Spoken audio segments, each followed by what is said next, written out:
All right, let's dive right into this explainer. Today, we're going to reverse engineer a pretty fascinating legal document to figure out the exact rules behind the white category. We are looking at a July 2026 Gazette notification from the Indian government's Ministry of Environment, Forest and Climate Change. Now, I know what you're thinking. Reading through government gazettes? Not exactly a thrill ride, right? But stick with me, because hidden inside this specific, kind of dense bureaucratic document is actually a brilliant blueprint. It's an amendment detailing something called the white category. And by breaking this down together, we're going to uncover the hidden underlying rules of running a genuinely green, non-polluting business. So, to get us started, consider this for a second. What do handmade soap, solar panels, and puffed rice, murhi, what do they all have in common? I mean, on the surface, absolutely nothing, right? One's a personal care product, one generates clean energy, and the other is just a really delicious snack. But legally, they are perfectly aligned. What's truly fascinating here is that this seemingly random mix of businesses shares one massive legal advantage under this 2026 notification. And that advantage is their classification in the white category. This is an official list of exactly 87 specific industrial sectors that the government has basically deemed practically non-polluting. And because they're seen as practically non-polluting, they get to operate with minimal environmental compliance hurdles. They don't need those heavy, expensive, time-consuming environmental clearances. So we're going to play detective today to find out exactly why these 87 distinct sectors made the cut and what we can actually learn from them. Now, at first glance, this list of 87 sectors is incredibly specific, and honestly, it's a bit hilariously bureaucratic. You've got chalk making from plaster of Paris, flavored betel nuts, manufacturing paper pins and U-clips, digital thermometers, even something literally as niche as the double paper covering of copper wire. It kind of feels like someone just pulled random items out of a hat in some government office, doesn't it? But to understand the genius of this law, we really have to look past the actual products being made. Because the real rules of the white category aren't the industries themselves, it's the strict legal exceptions attached to them. If you read the text of the notification closely, almost every single one of those 87 items comes with a very specific, legally binding condition wrapped in parentheses. The secret to non-polluting industry isn't what you make, it's how you make it. By studying these parentheses, 3 golden rules of green business start to emerge. Which brings us to our first major pattern. Rule 1. Dry and cool. Across dozens of the sectors listed in the Gazette, from making cotton wicks to recycling plastic rope, all the way to making coir products out of coconut fibers, the most common legal caveats are practically identical. They say things like only dry process, without boiler, without heat treatment, without effluent generation. You see, water is the primary vehicle for industrial pollution. The second you introduce water to a manufacturing process, boom, you create wastewater or effluent that has to be treated. And the moment you introduce a boiler or steam, you've got air emissions. The white category just completely cuts both out of the equation. And this creates a really clear dividing line. Take item 26 in the Gazette, for example.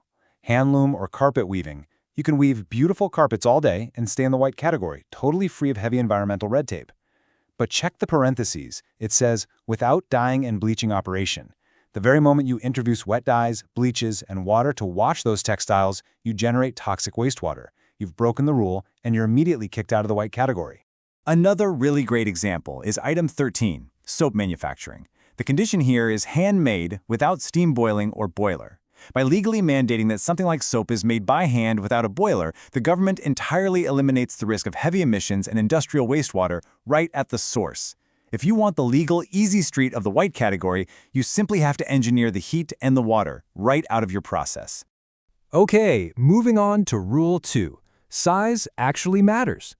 Because here's the thing, even simple, completely dry processes can become a massive pollution risk if they just get too big. So this document applies strict capacity ceilings. It proves that extracting oil or making distilled water is only considered non-polluting at very, very specific scales. You can make concrete admixtures by physical mixing, sure, but only up to 1,000 metric tons per month. You want to run an oil mill, Ghani? Great, but you absolutely cannot exceed 500 kilograms per day. You can distill water using electricity, but only less than 1 kiloliter per day. Scale brings concentration, and concentrated waste, even relatively benign waste, is still a pollutant.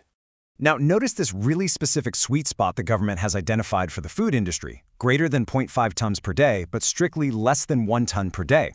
We see this applied to agro-produce, bakeries, confectionaries, and general food processing.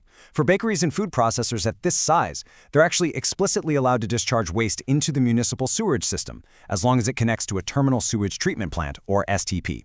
It's a really calculated balance. They are allowing enough output for a viable business while keeping the municipal waste totally manageable. 1 ton per day. That is literally the magic number here. It's the absolute legal ceiling for making puffed rice, for processing rice via huller machines, or producing cement products like pipes and blocks. Provided they don't use asbestos, of course. Stay under 1 ton per day, and you fly safely under the radar of heavy environmental regulation. All right, Rule 3, clean fuels and physical mixing. So, what happens when an industry inherently requires power, or it requires combining different chemical ingredients? Well, the Gazette strictly mandates clean inputs. You can't just burn whatever's cheapest. The document specifically allows solar power generation via photovoltaic cells and wind power. It permits mini hydel power plants, but only those under a 25 megawatt capacity. And, this is wild, Item 21 actually allows for the production of hydrogen, but specifically through electrolysis using renewable energy and utilizing demineralized water sourced directly from the end-user industry. It's high-tech, for sure, but heavily ring-fenced to be completely green. And if you aren't using pure renewables, your options are still strictly limited. This exact phrasing, using only cleaner fuels, electricity or gaseous fuel, appears repeatedly throughout the text, especially for food processing, bakeries, and agricultural units. The law is ensuring that burning coal, burning wood, or dirty liquid fuels is strictly off the table if you want to stay in the white category. Which brings us to the final part of Rule 3, how things are actually combined. The Gazette makes a really hard distinction between chemical reactions and physical mixing. You can manufacture biofertilizers, but without using inorganic chemicals. You can make floor polish, nail polish, hair oil, shampoo, toothpaste, and perfume. All of those are listed in Item 75. But only through physical mixing. Absolutely no chemical reactors allowed. Physical mixing means you aren't creating new, potentially toxic chemical byproducts that need to be managed later. Okay, so let's wrap this up with why these rules matter. How does this deeply technical Gazette actually empower a focused learner, a future entrepreneur, or just anyone interested in sustainable industry? Well, by reverse engineering this notification, we've essentially created a straightforward checklist for small businesses to operate cleanly, legally, and profitably. If you can find your sector among these 87 industries, and you can engineer your business model to comply exactly with the restrictions in the parentheses, staying dry, using physical mixing, capping your daily tonnage, using clean energy, you unlock a massive operational advantage. You completely bypass months or even years of heavy environmental clearance red tape. So the crucial takeaway from this explainer is that the white category isn't just a random list of 87 businesses. It's a meticulously crafted set of boundaries. The government is completely shifting the paradigm here. Instead of letting companies pollute and then forcing them to build expensive treatment plants after the fact, the white category creates this massive incentive to eliminate pollution by design, right at the very source. And it leaves us with a pretty fascinating thought to end on today. Right now, this list protects 87 specific processes, from hand-making soap to physically mixing toothpaste.